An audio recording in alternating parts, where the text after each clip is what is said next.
ரொம்ப ஆனா ரொம்ப அதே ரொம்ப மாதிரி ஆமாண்ணா. இப்ப பிரசாந்த் ப்ரோ இதுல இருக்க ஒரு டிசம்பர் 2 அட்வான்டேஜ். வரைக்கும் நம்ம டிசம்பர் ஒரு 2 ஒரு வரைக்கும் பிரச்சாரம் இருக்குன்னா, அது இல்லாம கூட்டணியை பத்தி நான் தெளிவான இல்ல இது அதுதான் கொடுக்கணும். ஜனவரி அதுதான் அதான் நீங்க ஜனவரின்னு கரெக்ட். சொல்லியிருக்காங்க. அப்ப இல்ல ஜனவரி அதுதான் பிரதர். தாண்டினதுக்கு அப்புறம் தான் வந்து உங்களுக்கு அந்த இல்ல எனக்கு கேண்டிடேட்டை பத்தி தெரிஞ்சு சொல்ல முடியும். கொசாக்சி எனக்கு தெரிஞ்சு அவன் ஜனவரி ஜனவரிக்குள்ளேயே கூட்டணி எல்லாம் முடிஞ்சாதான். ஏன்னா அதுக்கப்புறம் தான் டைமே ஆமா, இருக்காது. டிசம்பர் 2ல வந்து கூட்டணியை முடிவு அண்ட் பண்ணுவாங்க. இன்னொன்னு ஜனவரி வந்து உங்களுக்கு இன்னொன்னு கேண்டிடேட் அனௌன்ஸ் பண்ற அதே மாதிரி இருக்கும். மாதிரி கேண்டிடேச்சர் நீங்க அந்த எலெக்ஷன்ல போயிட்டு வந்து பாத்தீங்கன்னா அந்த தேர்தலுக்கு வந்து பாத்தீங்கன்னா என்ன வேட்புமனு தாக்கலுக்கு அந்த லாயர் டீம் வந்து ரொம்ப ஸ்ட்ராங்கா இருக்கணுங்க. அது ஏன்னா அதுல ரிஜெக்ட் ஆகிறவங்க எவ்வளவு பேரு நல்ல கேண்டிடேட்ஸ் சில டைம் ரிஜெக்ட் ஆயிருவாங்க. ஆனா அந்த வேட்புமனு தாக்கல் வந்து பாத்தீங்கன்னா அதை ரொம்ப தெளிவா பண்றதுக்கு அது ஒரு மிகப்பெரிய ப்ராசஸ். தமிழ்நாடு ஃபுல்லா கரெக்டா ஆர்கனைஸ் பண்ணி தரணும். ஸோ இது பெரிய பெரிய தலைவர், ஏன்னா எல்லா இடத்துலயும் ஆளுங்கட்சி கண்டிப்பா தலையிடும். அது வந்து அரசியல், அது ஒண்ணுமே பண்ண முடியாது. அவங்க முடிஞ்ச அளவுக்கு நீங்க வந்து காம்படிஷன் இருக்கக்கூடாதுன்னு தான் நினைப்பாங்க. இதெல்லாம் தாண்டி நின்று ஒரு மாற்றத்தை கொண்டு வந்தாங்கன்னா உண்மையாலுமே பெரிய சரித்திரங்க. பிரசாந்த் ப்ரோ நீங்க சொல்லும்போது அந்த பாயிண்ட்ஸ் எல்லாம் உண்மையிலேயே அக்செப்ட் பண்ணிக்கிற மாதிரி இருக்கு. பட் ஆனா ஒரே ஒரு கம்பேரிசன் மட்டும், ஏன்னா ஒரு ஒரு காலகட்டங்கள்லயும் நம்ம கட்சிக்கு இந்த எதிர்பார்ப்பு, இந்த எக்ஸ்பெக்டேஷன்ன்றது தொடர்ந்து இருந்துகிட்டே இருந்தது. அது கட்சி ஆரம்பிச்சதுல இருந்து, கொடி ஆரம்பிச்சதுல இருந்து, ஆபீஸ்க்கு போனதுல இருந்து.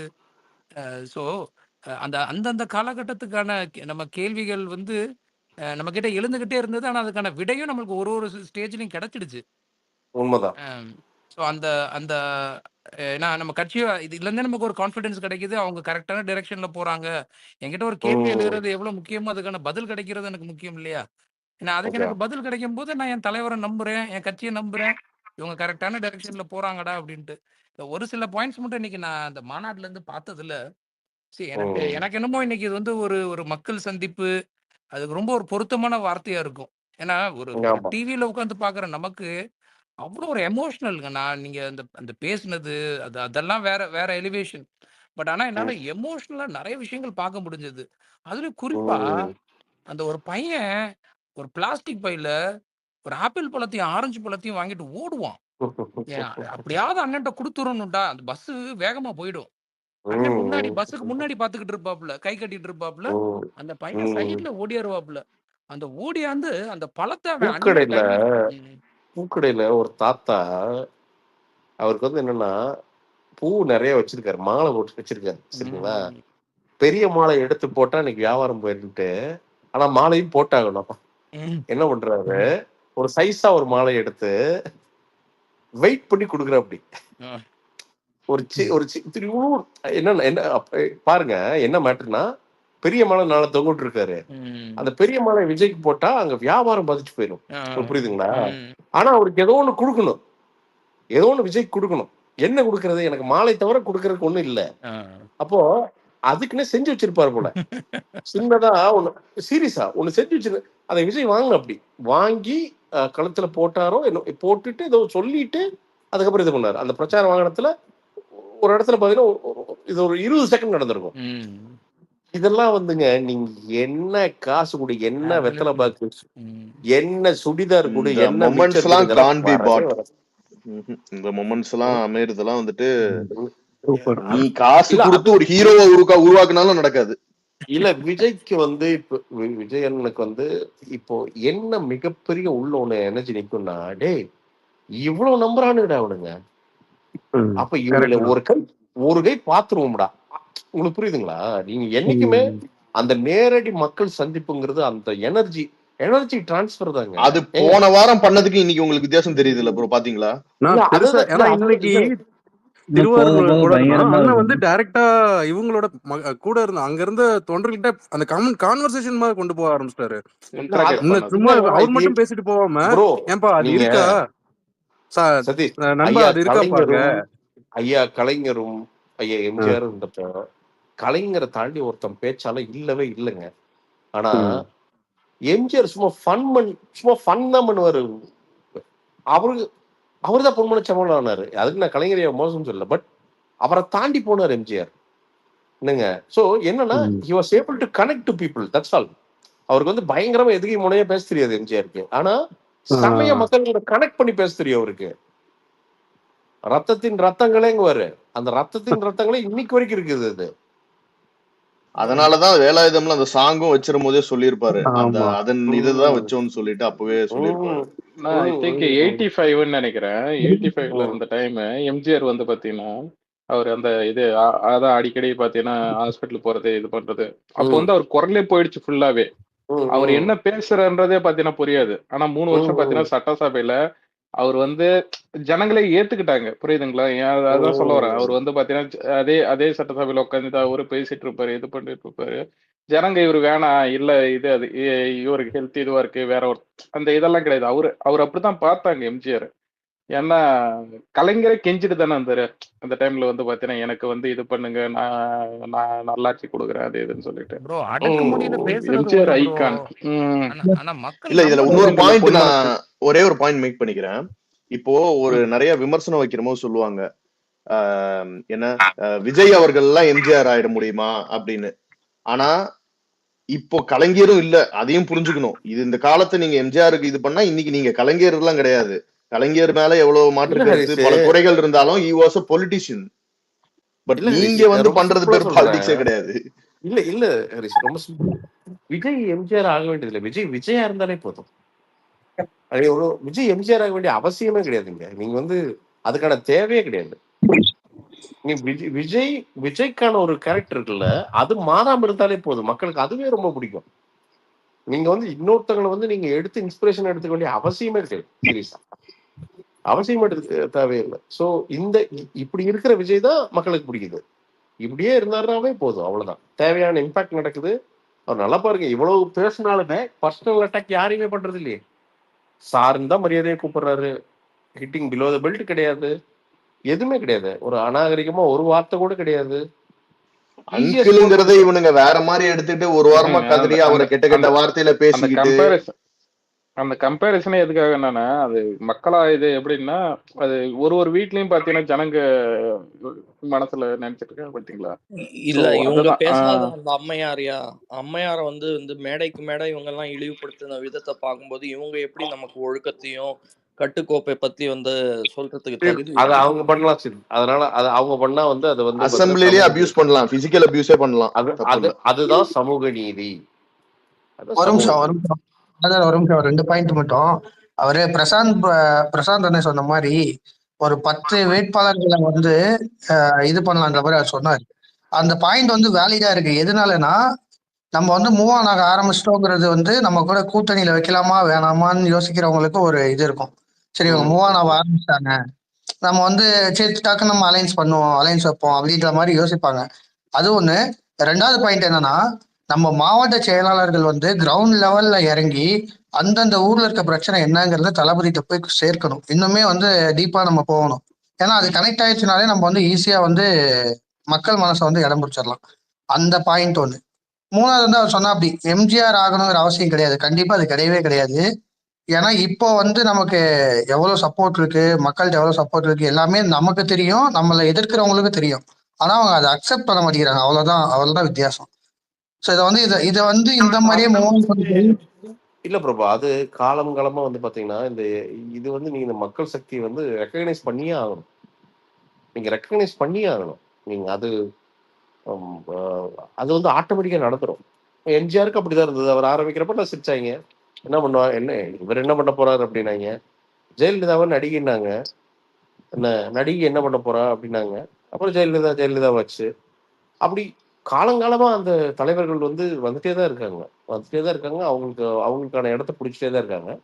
இப்போ விஜய் என்ன, நீங்க 3 வாரத்துக்கு முன்னாடி சீரியஸா யாருமே எடுத்துக்கல.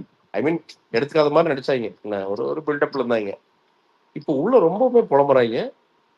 நான் நம்ம திமுக நண்பர்கள் கூட நிறைய பேர் கிட்ட பேசுறங்காட்டி சொல்றேன், என்னப்பா இம்பாக்ட் ஹெவியா இருக்கும் போலயப்பா அப்படின்னானுங்க. ஆனா செம்ம ஹெவின, உங்களுக்கு தான் டெமின்னு இறக்க போறாட்டக்குது அப்படின்னா.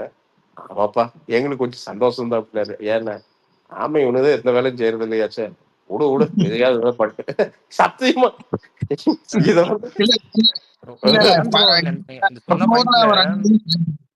இல்ல எங்க இந்த ஊர்ல பாயிண்ட் சொன்னீங்க. இருக்காங்க, அவங்க எல்லாமே இந்த வேர்லாம் சொல்லியிருக்காங்க. இந்த கடந்த ஒரு 2 மாசத்துல இதெல்லாம் சொல்லியிருக்காங்க. ரொம்ப அவங்கலாம் திமுகலே ஊறி போயிருக்கவர். அவங்க அப்பா காலத்துல இருந்து அவங்க வீட்லயே உதயசூரியன் கூட தான். அவரே சொல்றாரு, என் வீட்லயே அவங்க எங்க நகராட்சியில வந்து ரோடு போட்டாங்க. ரோடு போட்டப்போ அவருடைய வீட்டுல வந்து ரொம்ப பள்ளம் மாதிரி பண்ணி விட்டாங்க. அப்ப சொல்லிட்டு இருந்தாரு, இத்தனை கட்சியில இருந்து என் வீட்டையே பள்ளம் பண்ணி விட்டு போயிட்டானுங்க. நான் பரவாயில்ல, உங்களாவது வந்து ஏதாவது ஒண்ணு பண்ணிட்டும்பா, எங்களுக்கு கை வராது, இருந்தாலும் நாங்க போட ட்ரை பண்றோம்னு அவங்க சொல்றாங்க. நமக்கு அதுவே நமக்கு ஒரு வெற்றி தானே. அது இல்ல திமுக காரங்களால நாடே பள்ளத்துல கிடக்குது. சரி ஓகே. ப்ரோ இப்போ இந்த ஓவராலா டிஎம்கேவோட இது இந்த இந்த இந்த இந்த தாட் என் மைண்டுக்குள்ள எப்பவுமே இருந்தது. நான் இங்க ஷேர் சரி, பண்றேன். எத்தனை பேர் பேசிட்டு இருங்க. ஜஸ்ட் ஒரு நன்றி மட்டும் சொல்லிக்கிறேன். Thank you all. Thank you Harish. Okay continue okay பண்ணுங்க. ஓகே நன்றி ஆல். நன்றி ஆல். Thank you okay. ஒரு தாட் மட்டும் ஷேர் சொல்லுங்க பண்ணிக்கிட்டுறேன். நான் எத்தனை சொல்லுங்க பேருக்கு நீங்க. இதே ஃபீலிங் இருந்ததுன்னு தெரியல ப்ரோ. இப்போ டிஎம்கே கையில ஒரு ஒரு அரசியல் எடுத்திருக்கு பாத்தீங்களா? நம்ம ஜெயிக்கிறதுக்காண்டி என்னன்னாலும் செய்யலான்ட்டு. இது வந்து மக்களுக்கு செய்ய வேண்டிய அரசியலை ஒப்பிட்டு பார்க்கும்போது ஏதோ கல்குவாரியில கான்ட்ராக்ட் எடுக்கிற மாதிரி கண்ணா பின்னாடி பரவன். பிரதர், அது வந்து அவங்க இப்ப எடுக்கல, காமராஜர் காலத்துல இருந்தே அவங்க இதான் பண்ணிட்டு இருக்காங்க. அவர் காமராஜரே தப்பா பேசுனவங்க தான் இந்த திமுக. நீங்க இப்ப நீங்க நினைக்காதீங்க, இது வந்து அவங்க வந்து காலங்காலமா இதைதான் பண்ணிட்டு இருக்காங்க. அவங்க பண்ற தப்ப ஒத்துக்க மாட்டாங்க. மத்தவன்ட்ட அவன் நல்லவனா இருந்தாலும் அவனை எப்படி இது பண்ணலாம். இல்ல பிரபா ஒரே நிமிஷங்க. அதாவது கலைஞர் போயிட்டு பிஜேபியில கூட்டணி வச்சது கூட ஏதோ அந்த காலத்துல வாஜ்பாய் இருந்த காலத்துல ஏதோ ஏதோ ஏதோ இவனுக்கு முட்டு கொடுப்பானுங்க. ஆனா இவனுக்கு சீமானு கிட்டலாம் போய் நின்னதெல்லாம் ஐயோ என்னால சத்தியமா சொல்றேன். ஒரு 6 மந்த் முன்னாடி சொல்லியிருந்தா நானே நம்பியிருக்க மாட்டேன்.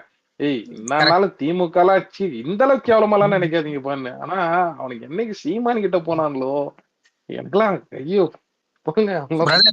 போனா ஒரு விஷயம் சொல்லணும் என்ன தெரியுங்களா, கலைஞர் காலத்திலயோ ஜெயலலிதா அம்மா இருந்த காலத்திலயோ அவங்க வந்து சொல்ற விஷயங்கள், கொண்டு வர விஷயங்கள்லாம் என்ன ஏதுன்னு அவங்களுக்கு தெரியும். உண்மையாவே சொல்றேன், ஸ்டாலின் அவர்களுக்கு அவர் கொண்டு வர விஷயம் என்னன்னு அவருக்கே தெரியாதுங்க. இது திமுக காரங்களுக்கு தெரியும். அவர் என்ன பண்றாருன்னு அவருக்கே தெரியாது. சும்மா இன்னைக்கு இங்க போறானே அவ்வளவுதான். அதுதான் அவருக்கு தெரியும். இவங்க என்ன நினைச்சுக்கிறாங்க, எனக்கு தெரிஞ்சு இவங்க ஸ்டாலினை ஏமாத்திட்டு இருக்காங்க நான் நினைக்கிறேன். இங்க போயிட்டு மக்கள் கழுவி ஊத்துறதுல அவர்கிட்ட கொண்டு போறாங்களா கொண்டு போகலையா என்ன ஏதுன்னு தெரியல. ஆனா இந்த அளவுக்கு இல்லங்க, ஏமாத்துறவங்க இருக்குதான் செய்வான், ஏமாறுறவங்களுக்கு தான் பெரிய தண்டனை.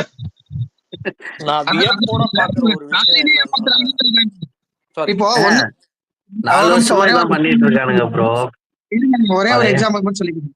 ஒரே நிமிஷம். இப்போ இன்னைக்கு சோசியல் மீடியால பாத்தீங்கன்னா, நான் நாகப்பட்டினத்துல வந்து காலையில தலைவர் வர்றதுக்கு முன்னாடி ஒரு ஸ்கிரீன்ஷாட் எடுத்து ஒரு ஒரு ஒரு போஸ்ட் ஒண்ணு போட்டிருந்தாங்க. யாருமே இல்லாத மாதிரி 2 பேர் பீடி குடிக்கிற மாதிரி போட்டிருந்தாங்க. இதெல்லாம் எங்க ஸ்டாலின் காமிப்பாங்கன்னு நினைக்கிறேன். இதுதாங்க நடந்துட்டு இருக்கு, ஒன்னும் கும்பல் இல்ல, அவ பாத்துக்கலாம், ஒன்னும் பிரச்சனை இல்ல, விஜய்க்கு கும்பல் கூடல அப்படின்னு. அவர் என்ன பண்ணிட்டாரு, உடனே உட்காந்து வீடியோ போடுறாரு.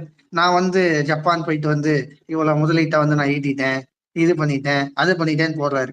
இதெல்லாம் வந்து உண்மையாவே நான் சொல்றேங்க, விஜய் பேசியிருக்காருங்கிறது வந்து விஜய் வந்து இன்னைக்கு ஜப்பானை பத்தி பேசினாரு, ஜப்பான் போயிட்டு வந்து பத்தி பேசினாருங்கிறது ஸ்டாலின் அவர்களுக்கு தெரியவே தெரியாதுங்க. கண்டிப்பா தெரிஞ்சிருக்காது.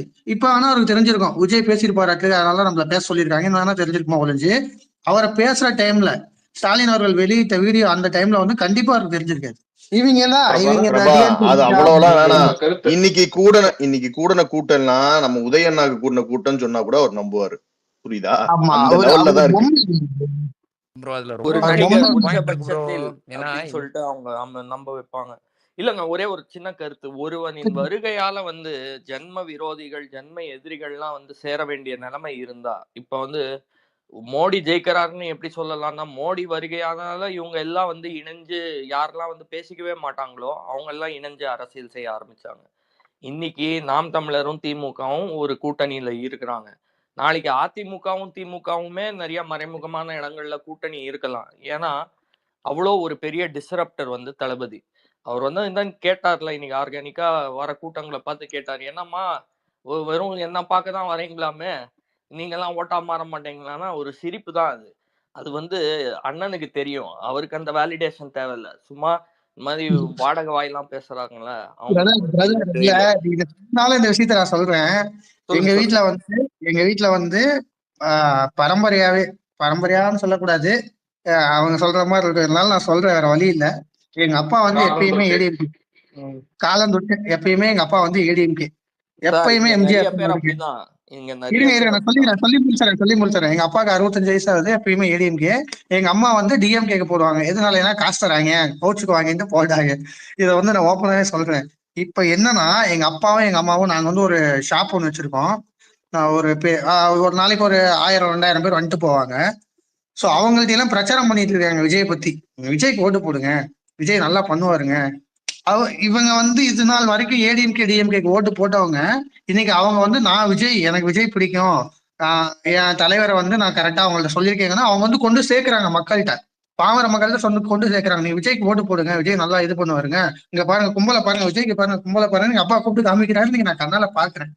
சோ இந்த இந்த ஒரு விஷயத்துக்காக தான் பயப்படுறாங்க அவங்க.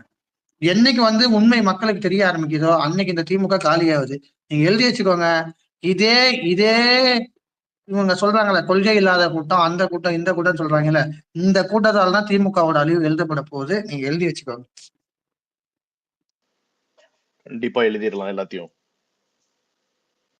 நீங்க நினைச்சுக்கிட்டு இருக்காங்க இன்னும் வந்து நம்ம ஃபேக்கா வந்து போட்டா மக்கள் நம்பிடுவாங்க, பத்திரிகையை பார்த்து படிச்சு ஓட்டு போட்டுருவாங்க நம்பிட்டு இருக்காங்க. இன்னைக்கெல்லாம் பாதி அரசியல் சோசியல் மீடியாலே முடிஞ்சு போயிருதுங்க. இன்னும் வந்து ஒரு வியூகத்தை உடைக்கணும்னு நீங்க சொல்லுங்க விஎஃப்என் ஹரிஷ் ப்ரோ. நீங்க இதை தலைவரும் சொல்லிட்டாரு, நம்ம எங்கேயுமே கரண்ட்டை கட் பண்ண கேட்கலங்க, இவங்களா கட் பண்ணிட்டு நம்ம மேல பழிய போடுறாங்க. அததான் வந்து தலைவர் வந்து இன்னைக்கு வந்து சொல்லி காமிச்சிருக்காங்க. நாங்க என்னைக்குமே மக்களுக்கு நெருக்கடி கொடுக்குற மாதிரி எங்களோட அரசியலோ தலைவரோட பயணம் இருந்தது இல்லைங்க. அந்த மாதிரி இல்ல அவரு வந்து அவரு சொன்னது போன வாரம் வந்த அரியலூர்ல கரண்ட் கட் பண்ணது அவரு சொன்னாரு. இந்த தற்குறிங்களுக்கு அது கூட சுத்தமா ஒன்னும் புரியாம நாகப்பட்டினத்துல வச்சதை பத்தி பேசிட்டு இருக்கிறாங்க. ஏன்னா அவரு சொன்னது போன வாரத்துக்கு கட் பண்ணது சொன்னாரு. நீங்க நாங்க மனு கொடுத்தது நாங்க கொடுத்தோம். ஏதாவது அவனுக்கு முட்டு கொடுத்தாவனுமே, ஏதாவது கொடுத்தாதான் அவனுக்கு ஏதாவது வரும். அவனுக்கு எதை வச்சு முட்டு கொடுப்பானுங்க.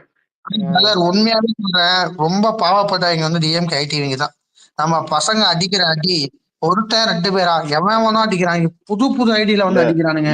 இல்ல பிரபா, நம்ம ஐடி விங் வச்சிருந்தா மட்டும் பரவாயில்லையே. ஐடி விங்னே தலையில இன்வெஸ்டிகேஷன் விங்கு, அந்த விங்கு இந்த விங்குன்னு பல விங்க வச்சு நம்ம பயலுக போட்டு அடிக்கிறானுங்க. என்ன பண்றது சொல்லு. மத்தியானம் ஒரு டிக்கு பாக்குறாங்க, ஸ்டாலினையும் உதயநிதியும் டேக் பண்ணி அடிச்சிருக்கானுங்க. டேக் பண்ணி அடிக்கிறானுங்க, பயமே கிடையாது. டேக் பண்ணி அடிக்கிறானுங்க பசங்க. உங்களால பண்ண முடியும். ஹரிஷ் கேக்குதா? கேக்குது. விக்னேஷ்னா வணக்கம்ண்ணா. ரொம்ப நாள் ஆச்சு வந்து. ஆக்சுவலா என்னன்னா, இன்னைக்கு இருக்கிற நிலைமையில பாத்தீங்கன்னா தாவேக்கா கரெக்டா போயிட்டு இருக்கு. ஆக்சுவலா யாருமே ஆன்லைன்ல நடக்கிறத பத்தி இப்ப யாருமே வெளியே பேசுறது இல்ல. ஆஃப்லைன்ல கதை வேற மாதிரி இருக்கு. டிஎம்கே வர்சஸ் டிவிகே தான் இன்ன வரைக்கும். நான் மதுரையில இருக்கேன், மதுரை மத்திய தொகுதி. நான் களத்துலதான் இருக்கேன். நான் மதுரை மத்திய தொகுதி தங்கப்பாண்டி அண்ணா அந்த சைட்ல தான் இருக்கேன். நான் மதுரை மாநாடுல இருக்கட்டும் எல்லாத்துக்கும் ஆன்லைன்ல சப்போர்ட்டரா நான் இருக்கேன். ஸோ மதுரையை பொறுத்த வரைக்கும் இங்க வந்து களத்துல வந்து டிவிகே வர்சஸ் டிஎம்கே இது மட்டும்தான் இருக்குது. ஆன்லைன் நடக்கிறது எதுவுமே ஆஃப்லைன்ல ரிஃப்ளெக்ட் ஆகுறது இல்லை. அதே மாதிரி ஆஃப்லைன் நடக்கிறது ஆன்லைன் ரிஃப்ளெக்ட் ஆகுறது. இது கொஞ்சம் கேப் இன்னுமே இருக்குது, அது வேற விஷயம். நான் கன்வே பண்ண வர்றது இந்த 2 மீட்டிங்ல என்னன்னா, நம்ம விஜயண்ணா வந்து தெளிவா இருக்காரு. எந்த விஷயத்த யாருக்கிட்ட எந்தெந்த மாவட்டத்துல என்னென்ன கன்வே பண்ணணுமோ அதைய மட்டும் தான் கன்வே பண்ண வர்றாரு. அதிகமா பேச விரும்பல. நம்ம தலைவர் வந்து உண்மையான செயல் தலைவர், அதைய மட்டும் நான் சொல்ல விரும்புறேன், அவ்வளவுதான். அதாவது சில பேர் வந்து பொய்யான வாக்குறுதியில கொடுத்து பொய்யான தேர்தல் அறிக்கையை கொடுத்து அந்த களத்துல போயிட்டு செய்வாங்க. ஆனா நம்மவர் வந்து எல்லாமே நம்ம ஓப்பனா சொல்லிடக்கூடாது, எல்லாமே செயல் மூலமா காட்டணும் அப்படிங்கறத வந்து விரும்புற ஒரு தலைவரா இருக்காரு. அது தேர்தல் அறிக்கையிலையும் நீங்க பாப்பீங்க. அதேதான், அதுல இருந்து ஆரம்பிச்சு இன்னும் நம்ம டிசம்பர் ஜனவரி அதுல தேர்தல் அந்த அறிக்கையை வந்து அவங்க ப்ரிப்பேர் பண்ணிடுவாங்க, ஃபைனல் எண்ட் பண்ணிட்டு ஏப்ரல்ல அதை ரிலீஸ் பண்ணுவாங்க. அதுக்கப்புறம் திரும்ப தலைவர் வந்து அந்த கேம்பெயின் போவாரு. அப்ப நீங்க தேர்தல் அறிக்கையில வந்து நீங்க பாப்பீங்க என்னென்ன தேர்தல் அறிக்கை, அதாவது மற்ற கட்சிகளை விட மிகவும் சுவாரஸ்யமா வெறும் செயல் திட்டங்கள் மட்டும்தான் அதுல இருக்கும், பிராக்டிக்கலா இருக்கும். எவ்வளவு பிராக்டிக்கலா இருக்குமோ அது மட்டும்தான் இருக்கும், எதுவுமே எக்ஸாஜரேஷனா இருக்காது. அது வந்து களத்துல வந்து பாமர மக்களுக்கும் சரி சாமானிய மக்களுக்கும், இது தப்பா எடுத்துக்காதீங்க, மக்களுங்கிறது எல்லாருமே தான். நானுமே பிலோ 12 lakhs வாங்குற அந்த எக்ஸம்ஷனுக்குள்ள இருக்கிற ஆள் தான். அதுதான் எல்லாருமே சாமானிய மக்கள் தான். ஸோ அந்த மிடில் கிளாஸ்க்கு உள்ள இருக்கிற மக்களுக்கு எல்லாத்துக்குமே போய் சேர்ற மாதிரி ஒரு